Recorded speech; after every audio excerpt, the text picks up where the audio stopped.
नमस्कार विद्यार्थी मित्र मैत्रिणींनो, करंट अफेअर्स बाय मेघाली या मराठी यूट्यूब चॅनलवरती आपले मनपूर्वक स्वागत. इथे आपण डेली करंट अफेअर्सचे इम्पॉर्टंट 12 क्वेश्चन्स पाहतो, जे तुम्हाला आपल्या येत्या MPSCच्या सर्व एक्झाम्समध्ये, सर्व सरळ सेवांमध्ये आणि केंद्रीय परीक्षांमध्ये नक्कीच पाहायला मिळतील. त्यामुळे आपल्या चॅनलवरती जर तुम्ही पहिल्यांदा आले असाल तर आपल्या चॅनलला लाईक करा, जास्तीत जास्त विद्यार्थ्यांना आपला चॅनल शेअर करा, जेणेकरून सर्व विद्यार्थ्यांना या चॅनलचा उपयोग होईल, आणि सबस्क्राईब करायला विसरू नका. सगळ्यात महत्त्वाची गोष्ट, आपले लेक्चर जास्त लेंदी नाही आहेत, त्यामुळे शेवटपर्यंत पहा आणि स्वतःच्या शॉर्ट का होईना नोट्स काढा, जेणेकरून एक्झाम काळामध्ये तुम्हाला त्या डेटाचा, त्या नोट्सचा जास्तीत जास्त उपयोग होईल. ठीक आहे, तर पाहूयात आजच्या म्हणजे 2 मार्च 2026च्या चालू घडामोडी. प्रश्न पहिला, जागतिक वन्य दिन दरवर्षी कोणत्या दिवशी साजरा केला जातो? तर या प्रश्नाचे योग्य उत्तर आहे पर्याय क्रमांक सी, 3 मार्च रोजी जागतिक वन्य दिन साजरा केला जातो. महत्त्वाचे पॉईंट्स पहा.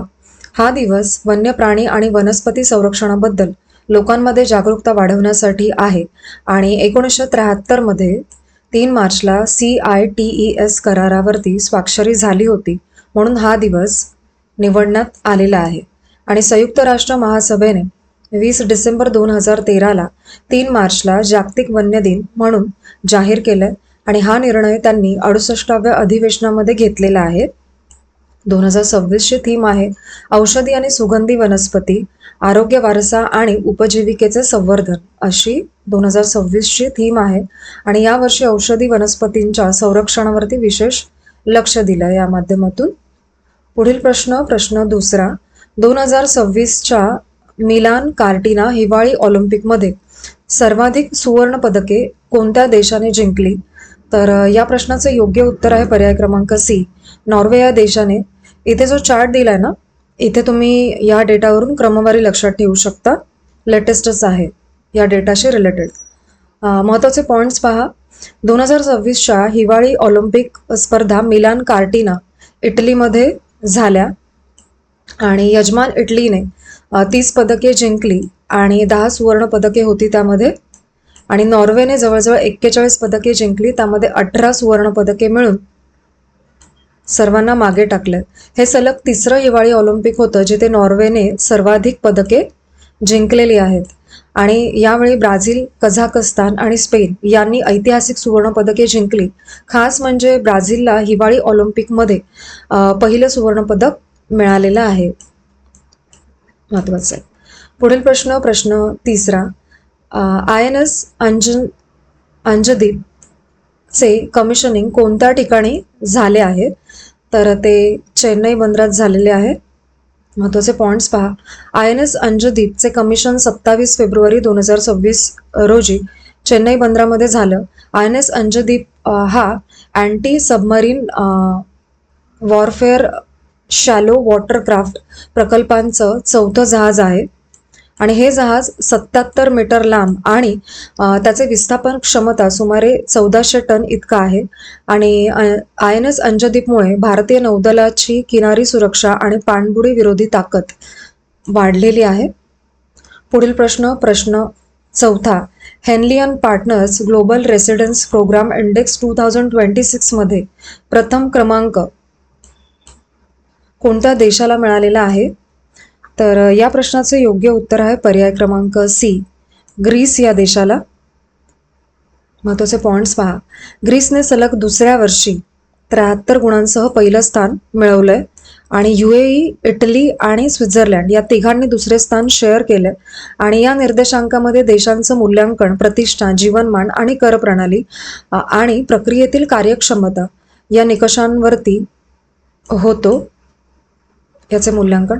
प्रश्न पाचवा, 2026च्या ICC पुरुष T20 विश्वचषकात वेस्ट इंडिजसाठी सर्वात वेगवान अर्धशतक कोणी केलेले आहे?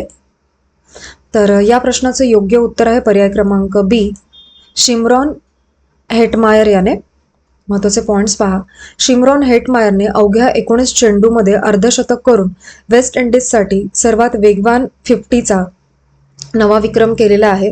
आणि झिम्बाब्वे विरुद्ध खेळताना हेटमायरने 34 चेंडूमध्ये 85 धावा केल्या आणि त्यात सलग 5 षटकार मारले होते.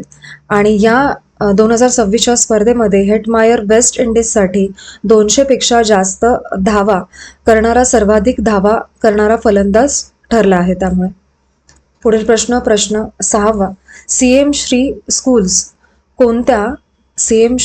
स्कूल्स कोणत्या केंद्र सरकारच्या योजनेच्या धर्तीवरती सुरू करण्यात येणार आहे?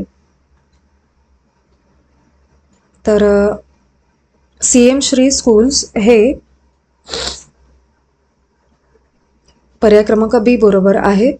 पीएम श्री स्कूल्स या योजनेच्या धर्तीवरती. महत्त्वाचे पॉइंट्स पहा. हरियाणा राज्यामध्ये सीएम श्री स्कूल्स योजना सुरू होणार आहे, अगदी पीएम श्री स्कूल्स सारखीच. ठीक आहे.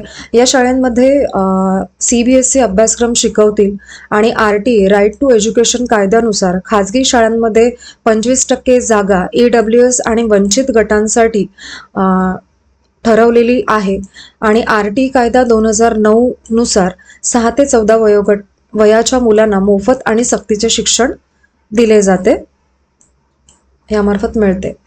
प्रश्न 7वा, आयातुल्ला अली खामेनेई कोणत्या देशाचे सर्वोच्च नेते होते? तर या प्रश्नाचे योग्य उत्तर आहे पर्याय क्रमांक बी, हे इराणचे होते. आणि महत्त्वाचे पॉइंट्स पहा. आयातुल्ला अली खामेनेई हे 1989 पासून इराणचे सर्वोच्च नेते होते. अमेरिकन आणि इस्रायल हवाई हल्ल्यामध्ये त्यांचा मृत्यू झाला आणि हा हल्ला एकदम गुप्त आणि सुरक्षित ठिकाणी चाललेल्या बैठकीदरम्यान झाला. यावेळी अली शमखानी आणि IRGCचे प्रमुख मोहम्मद पाकपूरही उपस्थित होते आणि खामेनेईच्या मृत्यूनंतर इराणमधील सुरक्षा व्यवस्था कडक करण्यात आली आणि देशभर शोकचं वातावरण पसरलं. पुढील प्रश्न 8वा, कुनो राष्ट्रीय उद्यानात किती चित्ते आणण्यात आले आहेत? तर या प्रश्नाचं योग्य उत्तर आहे पर्याय क्रमांक सी, 9. महत्त्वाचे पॉइंट्स पहा. मध्य प्रदेशामध्ये कुनो राष्ट्रीय उद्यान आहे. इथे बोस्तावाना येथून 9 चित्ते आले आहेत. केंद्रीय पर्यावरण मंत्री भूपेंद्र राव यांनी ही माहिती दिली आणि प्रोजेक्ट चित्ता अंतर्गत भारतात चित्त्यांची संख्या आता 48 वरती पोहोचलेली आहे आणि 48 पैकी 28 चित्ते भारतात जन्मलेली पिल्ले आहेत. ठीक आहे. पुढील प्रश्न 9वा, भारतीय सेना आणि रेल्वे मंत्रालय यांच्यातील कराराला काय नाव देण्यात आलेले आहे?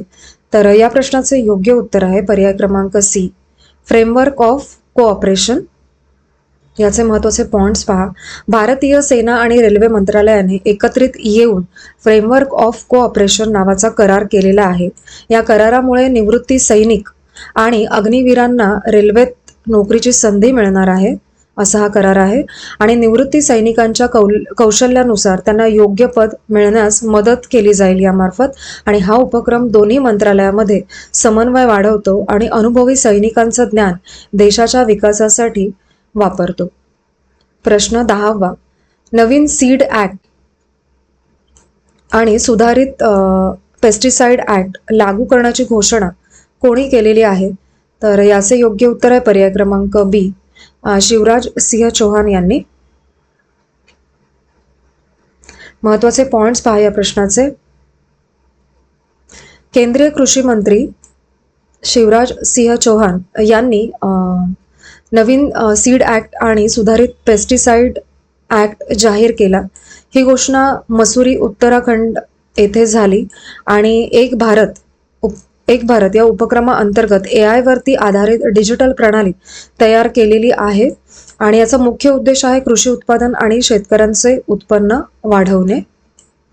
पुढील प्रश्न 11वा, जिल्ह्यांचा सर्वांगीण विकास आणि विकसित भारतासाठी शासनात बदल या विषयावरील राष्ट्रीय शासन संमेलन कुठे करण्यात येणार आहे? तर या प्रश्नाचे योग्य उत्तर आहे पर्याय क्रमांक बी, जम्मू येथे. महत्त्वाचे पॉइंट्स पहा. राष्ट्रीय शासन संमेलन हे 3 मार्च 2026 रोजी जम्मू येथे होणार आहे आणि यावेळी विषय आहे की जिल्ह्यांचा सर्वांगीण विकास आणि विकसित भारतासाठी शासनात बदल. आणि डॉक्टर जितेंद्र सिंह आणि मुख्यमंत्री उमर अब्दुल्ला उद्घाटन सत्रात बोलणार आहेत. देशभरातून 200हून अधिक प्रतिनिधी या संमेलनात सहभागी होणार आहेत. पुढील प्रश्न 12वा आणि आजच्या आपल्या लेक्चरमधला शेवटचा प्रश्न. 3 दिवसीय मिझोराम फ्लॉवर फेस्टिवल कुठे सुरू झाला? तर या प्रश्नाचे योग्य उत्तर आहे पर्याय क्रमांक बी, मिरिक येथे. महत्त्वाचे पॉईंट्स पहा. मिरिकमध्ये 3 दिवसांचा मिझोराम फ्लॉवर फेस्टिवल सुरू झाला आहे. इथे 100हून